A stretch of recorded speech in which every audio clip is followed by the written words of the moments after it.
सोचो, यहां पर इतने सारे लोग आते हैं, वचन हम सिखाते हैं, तो कई दोनों लोगों ने, दो तरह के लोग हैं, एक ने सुना, हाँ जी ऐसा है, बहुत बढ़िया, अब घर चले गए, अब वैसी हैं, चर्च से कोई एफओएल जैसे कोई आ नहीं रहा हमारे लिए प्रार्थना करने। अब दूसरा एक जो व्यक्ति, उसने वचन सुना, अब अपने जीवन में अप्लाई किया, अब वो रोज परमेश्वर का वचन उठाकर घोषणा करने लग गए। वो हमारे अपराधों के कारण कुचला गया, हमारे ही कारण उस पर ताड़ना पड़ी, उसके कोड़े खाने से हम चंगे। अब वो क्या कर रहे हैं, वो जो वचन उन्होंने संडे को सुना उसको वो क्या कर रहे हैं, अप्लाई कर रहे हैं, तो बुद्धि का इस्तेमाल कर रहे हैं, और कुछ समय बाद आके फिर यहां पे खड़े होके पूरे परिवार के साथ गवाही देते हैं। केवल मटीरियलिस्टिक चीजों के पीछे नहीं, क्योंकि अगर पूरा, मैंने आपको पहले भी बताया था, वचन में जाने से पहले मैं ये डिस्क्लेमर दे दूं और उसके बाद वचन में चलेंगे। अगर आपके पूरी जिंदगी की प्रार्थना, एक कार, एक गाड़ी, वीजा, केवल शारीरिक मटीरियलिस्टिक ब्लेसिंग है, तो आप बुद्धिमान नहीं परमेश्वर की नजर में, क्योंकि आप केवल वो मांग रहे हो जो टेम्पररी है, जो थोड़े समय की है। मगर जो ज्ञान में बढ़ोगे परमेश्वर के, यहां पे वो अनंत में भी आप वैसे चमकोगे, क्योंकि याद रखना, जैसे आपकी आत्मिक बढ़ोतरी है, आत्मा में आप वैसे चमकते हो। कोई 0 वॉट बल्ब की तरह चमक रहा है आत्मा में, कोई 10 वॉट की तरह, कोई 100 वॉट की तरह, कोई 1000 वॉट की तरह।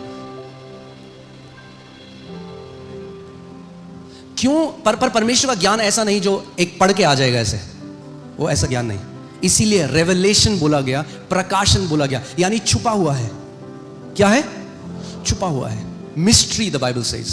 These mysteries were hidden from ages and from generation now has been revealed. ये जो गुप्त ज्ञान, याद है आपको मैंने सिखाया था कुछ समय पहले, क्रूस का ज्ञान क्या था? गुप्त ज्ञान था। तो परमेश्वर का जो ज्ञान है ना, वो गुप्त ज्ञान है। परमेश्वर किनके ऊपर प्रकट करता है? जो क्या है? नम्र है, जो नम्र है, नम्रता से उसके बाद, और जो सीखना चाहते हैं। जो केवल रोटी खाने जाते थे यीशु के पीछे, उन्हें रोटी देता था। जो केवल चंगाई के लिए जाते थे वो चंगाई देता था। मगर जो सीखने जाते थे वो पहाड़ चढ़ के, वो फिर पहाड़ चला जाता था। भीड़ नीचे रहती थी। भीड़ कहां है? तराई में है। भीड़ कहां है? तराई में। जब यीशु पहाड़ चढ़ गया, अब भीड़ कह रही है रोटी भी खा ली, चंगे भी हो गए, मगर अब कुछ और चाहिए, अब वचन चाहिए। केवल रोटी और चंगाई नहीं, अब चंगा करने वाला जो है वो हमें सिखाए कि हम एक पुत्र की तरह कैसे बढ़ना है। तो भीड़ उसके पीछे, भीड़ नहीं, सॉरी, भीड़ तो नीचे रहती थी, चेले पीछे जाते थे।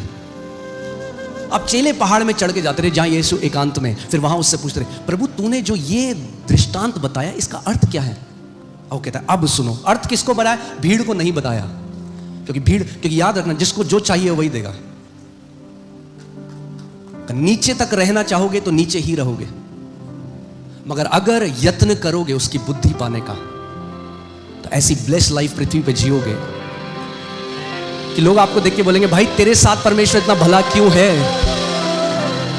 क्योंकि आपने कुछ ऐसे चाहत करी पाने की जो आज दुनिया नहीं करती।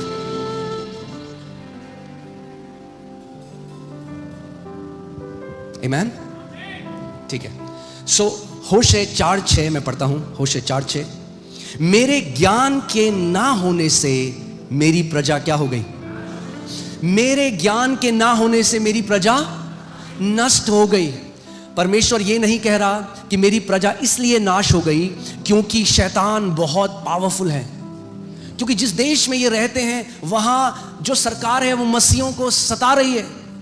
ये नहीं कहता प्रभु, क्योंकि इन्होंने ज्यादा पढ़ाई लिखाई नहीं करी, क्योंकि ये दिल्ली जैसे शहर में रहते हैं जहां पॉल्यूशन ज्यादा है। परमेश्वर कह रहा है एक कारण है कि मेरे लोग नाश हो जाते हैं, और वो क्या है? कि उन्हें मेरा ज्ञान नहीं है। तो इसको उल्टा कर देते हैं। जो भी सत्य है ना वो दोनों साइड से है। तो अगर ज्ञान ना होने के कारण परमेश्वर के लोग नाश हो जाते हैं, तो जब उनके पास परमेश्वर का ज्ञान होगा तो क्या होगा? वो कभी भी नाश नहीं होंगे। आमीन? यशाया 5:13 में चलते हैं। यशाया 5:13, इसमें लिखा है, इसलिए, कम ऑन साथ में पढ़ते हैं, इसलिए अज्ञानता के कारण मेरी प्रजा बंधुआई में जाती है। किसके कारण? अज्ञानता क्या है? ज्ञान ना होना। क्यों बंधुआई में? परमेश्वर कह रहा है मेरी प्रजा, फिर से वो मेरी प्रजा कह रहा है, वो दुनिया के लोग नहीं कह रहा।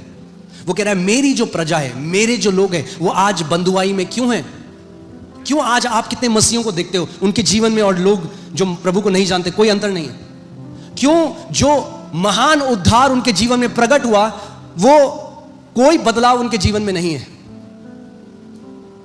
क्यों आज भी वो बंधनों में है, बंधुआई में है? क्यों? क्योंकि अज्ञानता में है। अज्ञानता के कारण, साथ में पढ़ते हैं, इसलिए अज्ञानता के कारण मेरी प्रजा बंधुआई में जाती है, उसके प्रतिष्ठित पुरुष भूखों मरते और साधारण लोग प्यास से व्याकुल होते हैं। दे आर स्ट्रगलिंग, वो संघर्ष कर रहे हैं जीवन में। एक समझो, एक सताव है जो हमारे जीवन में होगा क्योंकि आप मसीह में हो, आप सताए जाओगे मसीह के कारण। मगर एक है जो मूर्खता के कारण आता है, उसको इसमें मत मिलाओ, वो अलग है। एक संघर्ष है जो आपकी अज्ञानता के कारण आता है, और 95% जो संघर्ष है वो अज्ञानता के कारण है। जो मसीह के द्वारा है वो तो 5% ही है। जो आपका पड़ोसी कुछ बोल रहा है, आपकी बुआ कुछ बोल रही है, आपके मम्मी पापा कुछ बोल रहे हैं, वो एक अलग संघर्ष है, वो तो है ही। मगर 95% जो संघर्ष कई मसीहों के जीवन में है वो इसलिए क्योंकि वो उन सिद्धांतों को नहीं समझते जो परमेश्वर ने जिसके द्वारा जो ठहराए हैं अनंत से। परमेश्वर ने, God has set some laws. आज मैं आपको एक ऐसे एक लॉ के बारे में बात करूंगा, और ऐसे बहुत सारे लॉ हैं। जब आप उन सिद्धांतों को समझ जाओगे वो कैसे कार्य करते हैं, success is gonna become automatic. आप जानते हैं अज्ञानता क्या कहती है? व्हाट डज इग्नोरेंस से? Why is it happening to me? मेरे साथ ऐसा क्यों हो रहा है? मैंने तो किसी का hallelujah, that's what ignorance says। मेरे साथ ऐसा क्यों हो रहा है? तो पता करो क्यों हो रहा है। Don't remain ignorant। मेरे साथ ऐसा क्यों हो रहा है? This is, ये अज्ञानता कहती है मेरे साथ ऐसा क्यों हो रहा है। ज्ञान कहता है जिस परिस्थिति में मैं हूं, परमेश्वर का वचन उसके बारे में क्या कहता है। अज्ञानता क्या कहती है? मेरे साथ ऐसा क्यों हो रहा है। ज्ञान कहता है परमेश्वर का वचन इस परिस्थिति के बारे में क्या कहता है। समझ कहती है इस परिस्थिति से बाहर आने के लिए कौन से सिद्धांत का मैं इस्तेमाल कर सकता या कर सकती हूं। और बुद्धि कहती है अब इस सिद्धांत का इस्तेमाल करके मैं कैसे बाहर आ जाऊंगा इस चीज से। Knowledge, understanding and wisdom. कई लोगों को ज्ञान तो है मगर उसको अप्लाई नहीं करते। इसीलिए परमेश्वर का वचन कहता है वचन को केवल सुनने वाले मत बनना और अपने आप को धोखा ना देना, क्योंकि वो मनुष्य जो केवल वचन को सुनता है पर उसको कार्य में नहीं लाता या उसको करता नहीं, वो उस मनुष्य की तरह है जिसने अपना चेहरा आईने में देखा और फिर भूल गया वो कैसा दिखाई देता है। So if you are not a doer of God's word, your knowledge will mean nothing। अगर आप जो ज्ञान है उसको अप्लाई नहीं करोगे तो वो जो ज्ञान है उसका कोई मायने नहीं है। ज्ञान पाना पहला की है, पहला एक आप कदम है। आप वचन से ज्ञान पाते हो, मगर केवल ज्ञान पाना काफी नहीं। बुद्धि क्या है? उस ज्ञान को कैसे मैं अपने जीवन में प्रैक्टिकली अप्लाई कर सकता हूं। सोचो, यहां पर इतने सारे लोग आते हैं, वचन हम सिखाते हैं, तो कई दोनों लोगों ने, दो तरह के लोग हैं। एक ने सुना हाँ जी ऐसा है, बहुत बढ़िया, अब घर चले गए, अब वैसी हैं, चर्च से कोई एफओएल जैसे कोई आ नहीं रहा हमारे लिए प्रार्थना करने। अब दूसरा एक जो व्यक्ति है उसने वचन सुना, अब अपने जीवन में अप्लाई किया, अब वो रोज परमेश्वर का वचन उठाकर घोषणा करने लग गए। वो हमारे अपराधों के कारण कुचला गया, हमारे ही कारण उस पर ताड़ना पड़ी, उसके कोड़े खाने से हम चंगे। अब वो क्या कर रहे हैं? वो जो वचन उन्होंने संडे को सुना उसको वो क्या कर रहे हैं? अप्लाई कर रहे हैं। तो बुद्धि का इस्तेमाल कर रहे हैं, और कुछ समय बाद आके फिर यहां पे खड़े होके पूरे परिवार के साथ गवाही देते हैं कि परमेश्वर। अब वहीं पे एक और है, वो भाई साहब दूसरे, वो बैठ के देख रहे हैं, हमारे साथ तो परमेश्वर ने कुछ नहीं किया, इसलिए नहीं किया कि तुम मूर्ख हो। बुरा मत मानना, मैं सीधे बोल रहा हूं आपको, मैं प्यार करता हूं आपसे।